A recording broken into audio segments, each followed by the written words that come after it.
সময়টা ছিল 1970-এর দশক। গুজরাটের ছোট্ট একটা গ্রামে, যেখানে টানা 3 বছর বৃষ্টির দেখা নেই, খাওয়ার মতো খাওয়ারটুকুও নেই। আর সেই গ্রামের একটি সাধারণ ছেলে, যার পড়াশোনা মাত্র মাধ্যমিক পাস, যার কাছে ঘর ভাড়ার টাকা দেওয়া পর্যন্ত ছিল না। সে নাকি আজ এক বিশাল পেপসি কোম্পানির মালিক, যাকে নাকি একসময় সিনেমা হলে 90 টাকা চাকরি করতে হয়েছিল। আজকের মতো সময়ে সে এখন 6,000 কোটি টাকার মালিক।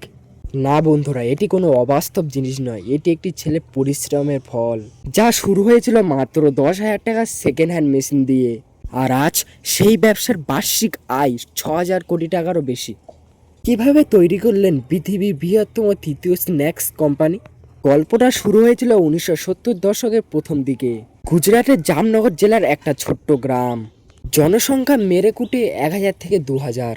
আর সেখানের মানুষ ছিল সাধারণ কৃষক। একজন ক্লাস 10 পাশ করা লোক ইঞ্জিনিয়ারদের মতো কাজ করছে। তার এই জেদের ফল মিলল সাথে সাথে। কোম্পানি ধুমধারাক্কা চলতে থাকলো। সে আজ দ্বিতীয় বৃহত্তম স্ন্যাক কোম্পানির মালিক। বন্ধুরা, আরও মোটিভেশন ভিডিও পেতে চ্যানেলটাকে সাবস্ক্রাইব করে দিও।